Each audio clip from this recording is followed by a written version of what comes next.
Cyber crime के ऊपर blackmailing and harassment पर हमारा आज बहुत प्रैक्टिकल टॉपिक है कि आपने साइबर क्राइम के अंदर ब्लैकमेलिंग हरासमेंट किस सेक्शन के तहत परसू करना है और किस तरीके से, और आपने अपने केस को कैसे आगे लेकर चलना है। Basically cyber crime, harassment, blackmailing, इस तरह के तमाम मामलों को prevention of electronic crime act 2016 section 21 deal करता है।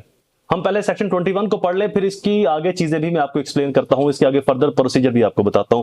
Offence against the modesty of natural person and minor whoever intentionally and publicly exhibit or display or transmit any information which superimpose, जिसमें कुछ इजाफा किया गया हो, फोटोग्राफ और face of natural person over an sexual explicit image और video, और include a photograph और a video of a natural person sexually explicit conduct, और इंटीमिडेट, डराना, धमकाना a natural person with any sexual act और any sexual explicit image और video of natural person, और cultivate, किसी को गलत काम की तरफ बुलाना, इंटाइज, वर्गलाना, इंड्यूस, माइल करना a natural person to engage a sexual explicit act, किसी शख्स की अजाफी चीजें ऐड करके सेक्सुअल वीडियो तस्वीर बनाना, किसी शख्स को ब्लैकमेल करना, किसी को इस तरफ वर्गलाना, मजबूर करना, रागिब करना, माइल करना, लालच देकर, ब्लैकमेल करके, किसी भी तरीके से व्हाट्सएवर,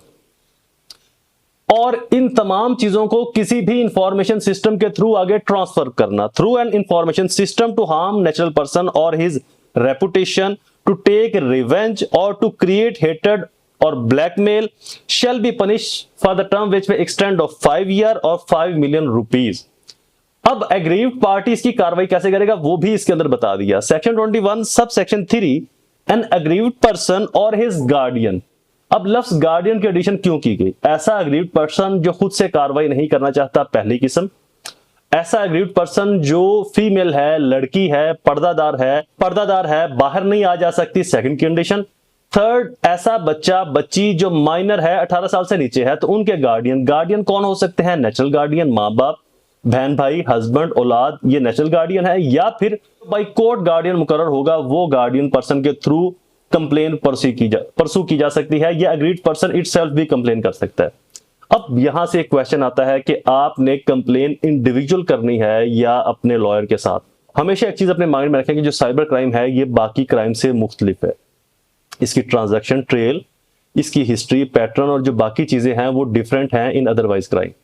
तो यहां पर जब भी आपने किसी केस को परसू करना है, अपने लॉयर के साथ, एडवोकेट के साथ इंगेज होकर केस को आपने प्रोसीड करना है, ताकि पहले दिन से जो आपकी प्रोसीडिंग स्टार्ट की जाए वो अकॉर्डिंग लॉ हो। मोस्ट ऑफ टाइम ऐसा होता है कि जी आपका वकूआ जेन्युइन था, बट आप जिस तरीके से आपने परसू किया या जैसे आपने एप्लीकेशन दी या जैसे आप केस को लेकर चले, वो तरीका इररेलेवेंट था, अनलॉफुल था, या ऐसा था कि जिससे उस एप्लीकेशन को आगे परसू ही नहीं किया जा सकता।